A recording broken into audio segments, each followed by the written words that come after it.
우리 함께 볼 말씀은 디도서 3장 12절부터 15절의 말씀입니다.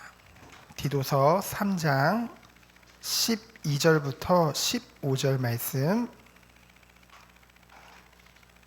우리 다 찾으셨으면 한 목소리로 봉독하도록 하겠습니다.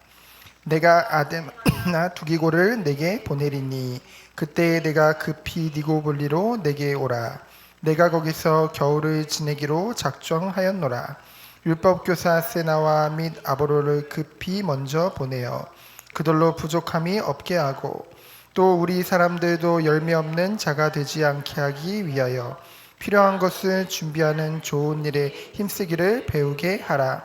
나와 함께 있는 자가 다 내게 무난하니 믿음 안에서 우리를 사랑하는 자들에게 너도 무난하라. 은혜가 너희 무리에게 있을지어다. 아멘. 오늘 수예배 때 함께 나눌 말씀의 제목은 필요한 것을 준비하는 교회입니다. 디도서 3장입니다. 벌써 디도서 마지막인데요. 디도서 3장 본문에 전부 참 은혜가 되는 말씀들인데, 특별히 12절부터 15절의 본문을 왜 하나님이 오늘 수예배의 말씀의 본문으로 주셨을까?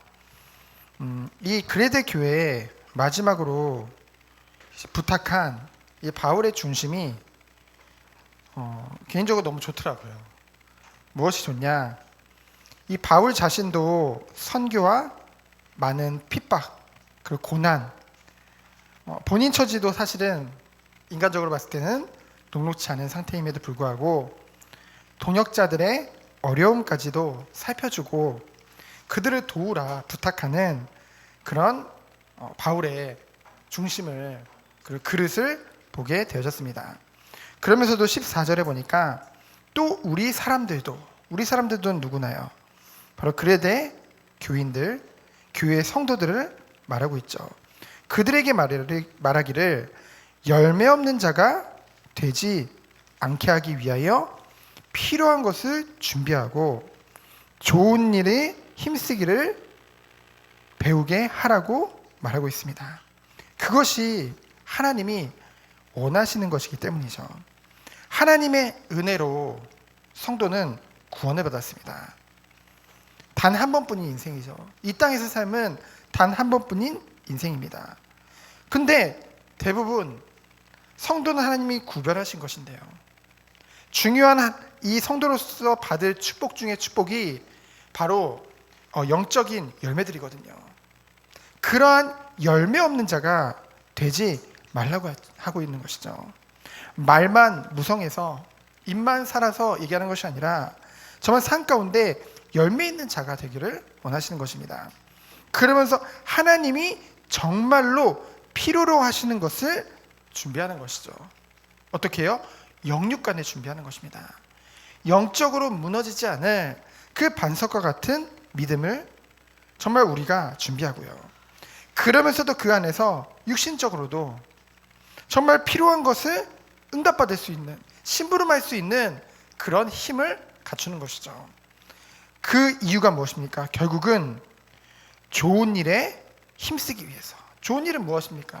바로 전도와 선교의 일이죠. 우리 후대 살리는 일이죠. 그것을 힘쓰라고 지금 말씀을 통해서 말하고 있습니다.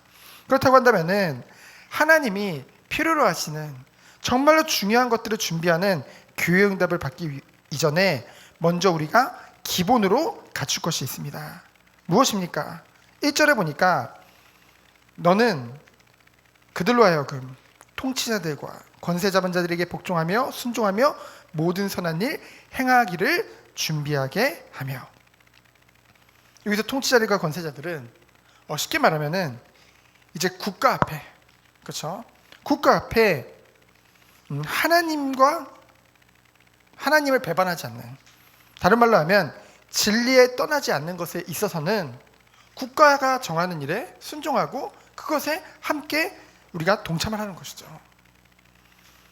그래서 예수님께도 물어봤을 때 이제 가이사의 것은 가이사에게 드리라고 했잖아요. 그렇죠? 세금에 대해서 물어봤을 때. 그래서 2절은 무엇을 말하고 있습니까? 불신자 앞에서 우리가 어떠한 기본을 갖춰야 되느냐? 아무도 비방하지 말며 다투지 말며 관용하며 범사에 온유함을 모든 사람에게 나타낼 것을 기억하게 하라. 쉽게 말하면은 우리가 말하고 행동하는 것에 이제 본이 되는 그런 삶을 살아가는 거죠.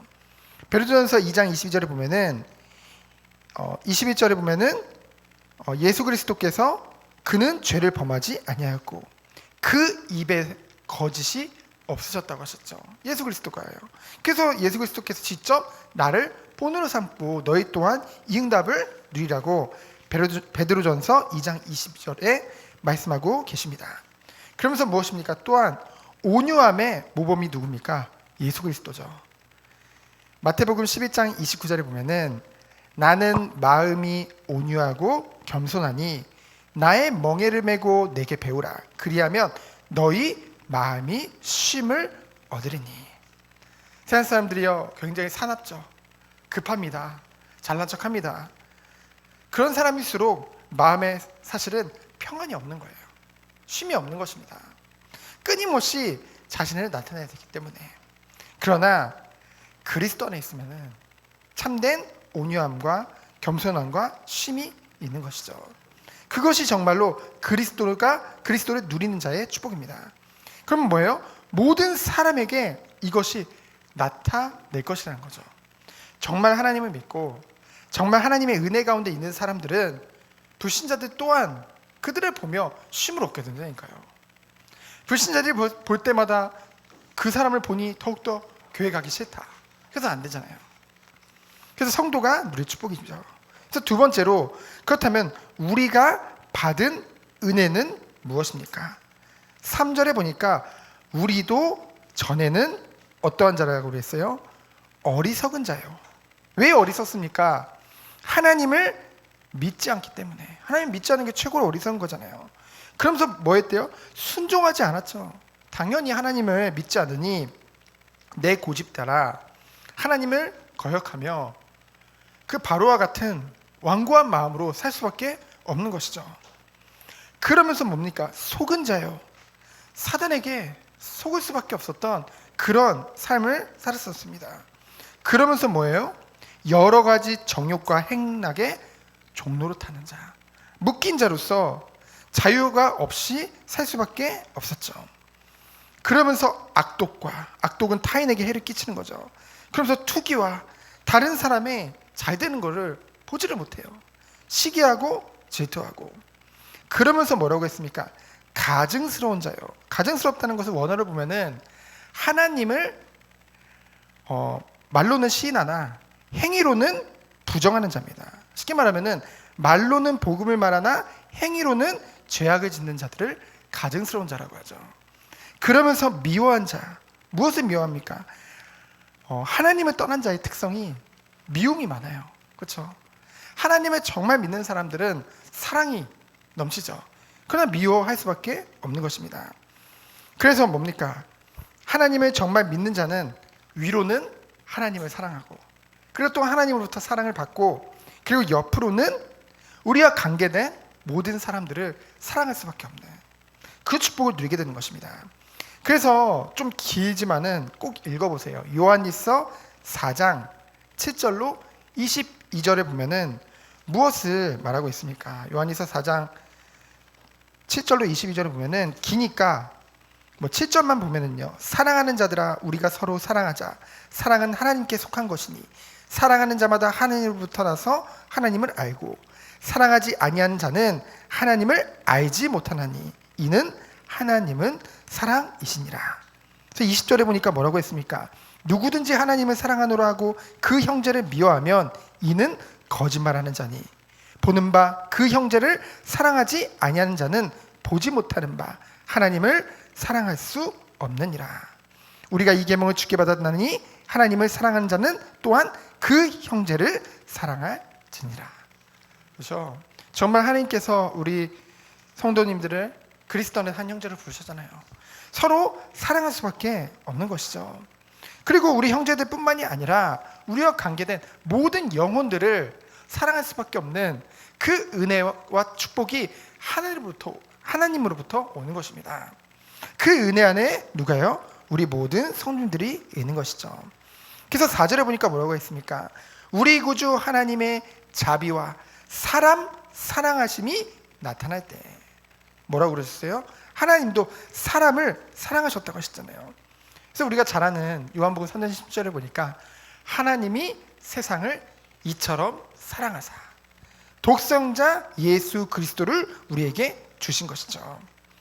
그러면서 뭡니까? 6절에 보니까 예수 그리스도로 말미암아 우리가 4절에 이 축복을 받았고요. 그리고 자비와 사랑을 받았고 5절에 보니까 우리를 구원하시되 우리가 행한 바 의로운 행위로 말미암지 아니하고, 그렇죠? 우리가 구원받은 것은 행위가 아닙니다. 오직 그의 긍휼하심을 따라 불쌍히 여기는 마음, 사랑에 근거한 불쌍히 여기는 마음으로 말미암아 우리를 위해서 모든 죄를 그리스도 안에서 씻어주시고, 그 중생이라고 하죠. 그리고 성령의 새롭게 하심으로 하셨나니, 여러분 그리스도를 통해서 우리의 죄가 깨끗함을 받았습니다. 그렇다고 한다면 성령이 우리와 함께 하시면서 날마다 우리를 새롭게 하신다는 것이죠. 그것을 성화라고 합니다. 우리 성도님들이 정말 신앙생활을 하면 할수록 성령이 우리 안에 계시면서 우리를 날마다 새롭게 성화해 가신다니까요. 그렇죠? 그러니까 정말로 제대로 신앙생활을 하고 제대로 예배드리고 제대로 이 하나님이 주신 축복을 누리게 되면은 우리의 삶은 변화될 수밖에 없는 것입니다. 그러면서 6절에 보니까 뭐라고 했습니까? 우리 구주 예수 그리스도로 말미암아 우리에게 그 성령을 풍성히 부어주사. 예수 그리스도로 말미암아 성령의 은사를, 그리고 하나님이 약속하신 성령의 충만함을 우리에게 주시겠다는 약속이죠. 이 축복을 받은 성도가 누릴 축복은 무엇입니까? 7절에 우리는 그의 은혜를 힘입어 의롭다 하심을 얻어 영생의 소망을 따라 상속자가 되게 하려 하심이니라. 정말로 구원받은 하나님의 백성은 이 땅에서의 삶 또한 너무나 귀하죠. 하지만 영원한 영생을 바라보면서 그 영생의 소망을 갖고 오늘을 살기 때문에 우리가 지금 눈에 보이는 것에 묶이지 않는 거예요. 그렇죠? 그 모든 것을 뛰어넘을 수 있는 것입니다. 영생의 소망을 따라 상속자가 되게 하신다. 그 말은 뭡니까? 영원하신 하나님의 상속자가 되어져서 영생을 얻게 하신다는 것이죠. 그 축복이 우리에게 있는 것입니다. 그러면서 8절에 보니까 이 모든 것을 굳세게 성도에게 증거하라. 디도에게 말하는 거죠, 바울이. 왜 그렇습니까? 이는 믿는 자들로 하여금 조심한다는 말은 깊이 생각하며 행동한다는 거죠. 여러분, 성도라 함은 굉장히 중요한 존재입니다. 우리가 성도님들끼리 같이 있다 보니까 서로의 귀함을 잊어버릴 때가 있는데요.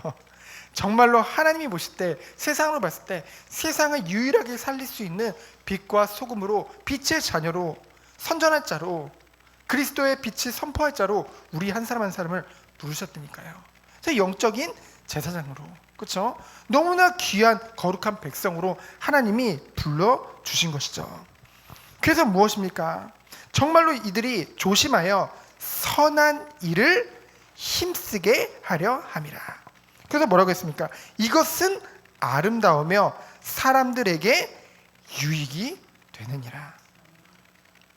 원래 교회와 원래 성도의 본 모습이 바로 이 모습이라는 거죠. 뭡니까?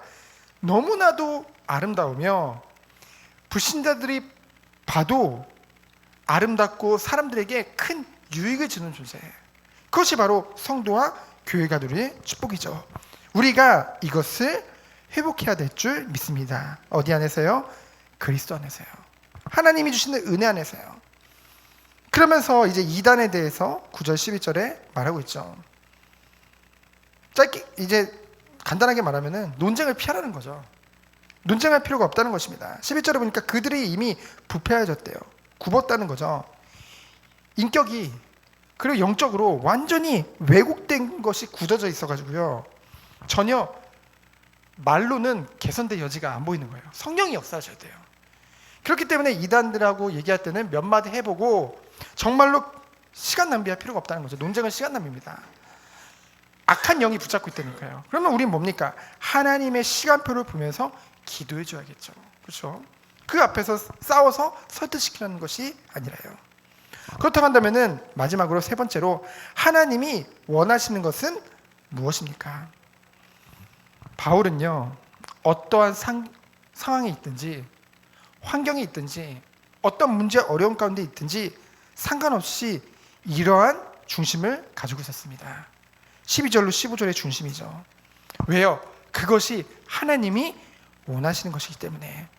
12절로 13절에 보니까 동역자들을 도와줄 것을 부탁하고 있죠. 그 동역자들 한 사람 한 사람을 세밀하게 살피고 돕는 것, 그것을 굉장히 마음에 두고 있었어요.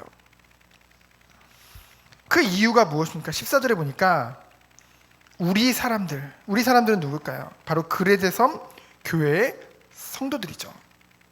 그들이 열매 없는 자가 되지 않게 하기 위해서, 서론에 말했듯이 정말로 은혜를 받았다고 한다면은 하나님이 은혜 안에서 하나님이 원하시는 의의 열매가 삶 가운데 가득한 것이 당연한 것입니다. 그렇죠? 분쟁과 끊임없는 다툼과 그런 악한 이들이 가득한 것이 아니라 정말로 하나님의 은혜 안에 있다고 한다면은 하나님이 원하시는 그 성령의 열매가 가득할 수밖에 없다는 것이죠. 그래서 그것을 위하여 뭐예요? 필요한 것을 준비하는, 우리가요 정말로 그릇을 넓혔으면 좋겠습니다. 마음의 그릇도 넓히고요, 정말 영적인 하나님부터 오는 그 힘을 받아서요, 남을 돕기 이전에 먼저 내 자신이 이 축복 속에 들어가져서, 그러면서 무엇을 말합니까? 필요한 것을 준비하라는 것은 영적인 것뿐만이 아니라 이제 자신에게 맡긴 그 일에, 세상적인 일에 관하여서도, 업에 관하여서도 떳떳하게 세상 앞에서 살아갈 수 있는 그 힘을 준비하라는 것이죠. 왜요? 하나님은 은혜 안에서 부르신 하나님의 자녀들을, 그 교회의 성도들을 하나님이 원하시는 좋은 일에 쓰기를 원하시기 때문입니다. 그래서 우리는 이 좋은 일, 뭡니까? 최고로 좋은 일, 영혼 살리는 거죠. 우리 후대 살리는 거죠. 이 전도와 선교를 위해서 우리가 우리의 모든 것들을 준비하는 것입니다. 그래서 15절의 끝 인사를 보면은요, 목회자, 우리가 이 목회서진이라고 하니까 목회자에게만 쓴 것 같잖아요. 근데 목회자뿐만 아니라 모든 성도에게 이제 축복하는 말이 나오죠. 이것을 통해서 우리는 이것이 목회자뿐만이 아니라 모든 성도들로 하여금 알아야 될 것을 기록한 것을 알 수 있습니다. 그래서 우리가 지난 수요일 때 나눴듯이, 철야 때 나눴듯이 정말로 우리가 영적인 분별력, 그것을 갖추는 그 축복이 이 말씀 안에 다 있다는 것이죠. 그래서 결론은 무엇입니까? 하나님께서 우리 교회를 필요한 것을 준비하는 교회로 축복하실 줄 믿습니다. 가장 먼저 우리 성도님을 세우는 교회, 그렇죠? 성도님 한 사람 한 사람이 정말로 그리스도 안에서 세워져야 돼요. 그것이 제일 중요한 것입니다. 그러면서 뭡니까? 최고의 열매요, 최고의 상급은 무엇입니까? 바로 후대를 세우는 교회죠. 그러면서 마지막으로 하나님이 가장 기뻐하시는, 바울의 중심과 마음에 늘 담겨있던 것 무엇입니까? 바로 선교입니다. 그래서 선교에 힘쓰는 교회, 이 응답을 받기 위해서 주님 오시는 그날까지 말씀 따라서, 언약 따라서 모이기를 힘쓰며 참된 예배의 축복을 통해서 서로 간에 서로 중보 기도해주면서 하나님께 간구하며 하나님이 원하시는 응답을 드리는 우리 정읍교회 모든 선도님들 되어지기를 예수 그리스도 이름으로 축원드립니다. 시간 기도합니다. 하나님 감사합니다. 이 시대를 보며 미래를 보며 가장 필요한 것이 무엇인지 알고 그것을 준비하는 우리 정읍교회 모든 선도님들 되도록 주께서 축복하여 주옵소서. 주님이 주인 되셔서 모든 것을 인도하실 줄 믿습니다.